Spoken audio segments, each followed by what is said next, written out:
Muchas gracias por la oportunidad.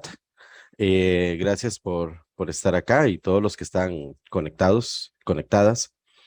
Em, sí, quería compartirles el día de hoy un poco sobre la experiencia en la escuela de matemática, particularmente, bueno, mi persona, em, que hemos trabajado un poco sobre, bueno, o empezamos a trabajar sobre este aprendizaje híbrido, principalmente ya obviamente no en estos momentos, ya estamos presencial, sí, pero sí en aquellos momentos donde se empezó a hacer esos primeros pasos de qué hacer con la cantidad de estudiantes en el aula, esa limitante que se tenía, ¿verdad? Estudiantes que no podían movilizarse o que estaban en diferentes lugares del país, en sus casas, porque no estaba habilitadas las residencias, etcétera. Todas las circunstancias que conocemos que se han pasado, pero como esto, eh, no podemos jamás pensar en que todo esto que hemos pasado o todo este aprendizaje que hemos tenido, no podemos simplemente decir, ah, bueno, ya volvemos a la presencialidad y aquí seguimos como antes. Yo creo que no sería lo más lógico, no sería lo más, no tendría sentido. Entonces, precisamente parte de lo que quiero comentarles hoy es un poquito sobre la experiencia en matemática, pero más que todo es que ojalá empecemos a generar una discusión sobre para qué nos va a servir o para qué nos sirve o de qué nos va a servir de ahora en adelante, ¿verdad? Entonces, yo creo que esto es la parte fundamental aquí. Ya no es hablar, o sea, obviamente es hablar del pasado, todas las circunstancias que pasamos, todos los detalles, elementos que hay que considerar, pero con vistas hacia el futuro, ¿verdad? Entonces, para iniciar voy a bueno, nada más ahí dar la definición de lo que se entiende, particularmente lo que yo entiendo con educación híbrida, eh, que es aprovechar esas multimodalidades que existen y obviamente utilizar las tecnologías, particularmente en mi caso, porque eso es importante ver, existen o podrían existir diferentes tipos de definiciones de educación híbrida. Entonces, en mi caso, es un espacio sincrónico con estudiantes en modalidad presencial, pero también en el mismo momento de forma virtual, utilizando los diferentes software y hardware, ¿verdad? Entonces, de eso trato, o al menos cuando yo hablo de educación híbrida, algunos autores se refieren a esto y en mi caso me refiero a esto, ¿ok? Entonces, yo sé que 15 minutos es muy poco, pero vamos a ver cómo vamos. Eh, Contextualizando un poco, eh, esto lo apliqué desde el segundo semestre del 2021 a través de un permiso que se solicitó a la Escuela de Matemática y a la Vicerrectoría de Docencia para empezar a trabajar desde el segundo semestre del 2021 eh, con estas ideas. Entonces, eh, lo planteé en un par de cursos, en el de geometría euclidia en un principio y luego en cálculo uno. Son cursos de la carrera y tanto también de carrera en ciencia matemática, pero también cursos de servicio, cursos teórico-prácticos. Y ahí lo que fue pasando es que, bueno, en ese momento habían ciertos elementos de que, por ejemplo, los estudiantes tenían que decir cuántos iban a ir a la sesión presencial, ¿verdad? O cuántos iban a participar presencialmente, considerando principalmente la situación del aforo.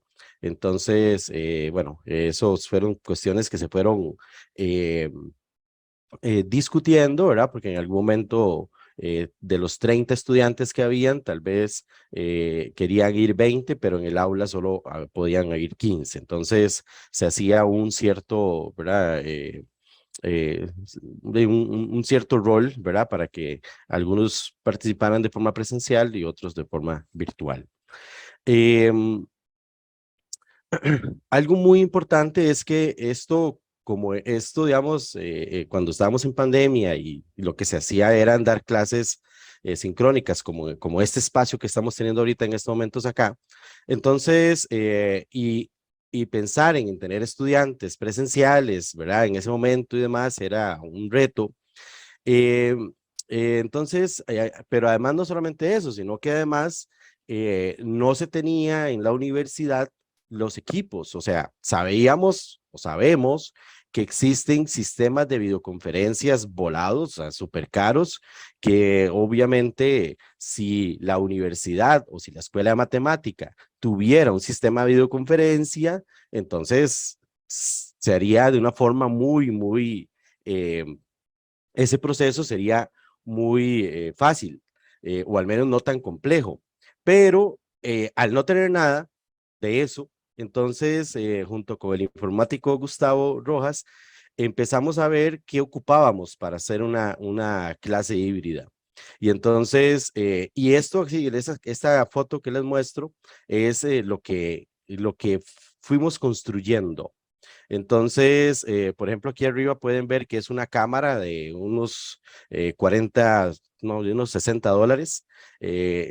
Luego el micrófono es un micrófono de diadema. eh, y en ese micrófono de diadema, bueno, es recargable, también era como de unos $60 más o menos.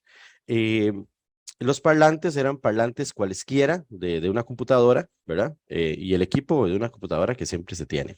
Entonces, en realidad lo que se ocupaba adicionalmente era ver una cámara y micrófono, pero con cámara no puede ser cualquiera, sino con algunas características particulares, que tenga una buena resolución y demás. Entonces, empezamos a ver, digamos, dónde colocar la cámara, ese montón de cosas que fuimos ahí poco a poco descubriendo. Eh, por ejemplo, esos parlantes nos dimos cuenta que después eran necesarios para poder escuchar a los estudiantes las dudas o las preguntas que planteaban los estudiantes en las casas. Entonces, era necesario sacar el sonido, ¿verdad? Entonces, por eso la necesidad de ese parlante. Eh, este, digamos, es, insisto, un montaje muy básico, pero que es totalmente realizable, ¿verdad? Y barato, eh, que hicimos en la escuela de mate en un primer momento. Y entonces, con esto se dieron clases y yo di la clase, ahí pueden ver ahí, principalmente el lado izquierdo, ahí donde yo estaba dando mi clase, en ese caso estaba utilizando la pizarra, ¿verdad? Y como les decía, vea que la cámara tenía que tener una buena resolución, eso era la característica, de tal forma que lo que se escribiera la pizarra, entonces se pudiera visualizar bien en, en las casas, ¿verdad? Donde estaban los estudiantes visualizando. Ya a partir de aquí, entonces ya surgen un montón de oportunidades y de opciones. Y dentro de esas es que, por ejemplo, la Vicerrectoría de Docencia adquirió una cantidad, ahorita no recuerdo el número, de equipos de videoconferencia básico. Y esos equipos de videoconferencia básico ya no ocupa tantos elementos de estos que están acá que les muestro, ¿verdad? Sino que el micrófono y el parlante están integrados. Ya el profesor no ocupa tener un micrófono de diadema porque el sonido lo recoge muy bien un aparato, entonces, y suena bastante bien desde la casa. Y la cámara se puede mover, se puede movilizar, ¿verdad? Se puede poner en diferentes ángulos, etcétera. Entonces, ese tipo de equipos obviamente llega a facilitar las cosas eh, y es una gran ventaja. Pero en este momento no quiero mostrar precisamente digamos, qué se puede hacer con ese equipo. Lo que quiero mostrar es que con un equipo básico se puede lograr hacer una clase híbrida. Entonces, se pueden hacer varias cosas, como digo, desde el uso de la pizarra, desde el uso de un video beam, pero también inclusive lo que actualmente algunos compañeros hacen en algunos casos es incluso escribir, no en la pizarra, sino escribir en una pizarra virtual con una tablet y eso el estudiante lo ve desde la casa. Entonces, ese tipo de cosas se pueden hacer y que ya poco a poco se han ido incorporando más elementos de tecnología. Esos son algunos elementos técnicos a considerar, ¿verdad? Obviamente, si desean el tipo de modelo de la cámara y de micrófono, ahí yo se los puedo pasar porque Gustavo ahí lo había pasado la información. Em, pero bueno, no voy a gastar el tiempo que tengo acá en esto. Sí es importante considerar algunos elementos didácticos, pedagógicos, cuando se está trabajando una clase de este tipo. Ya eso es desde el punto de vista del profesor, suponiendo de que ya todo funciona, de que ya desde el punto de vista del Internet funciona, ya todo funciona.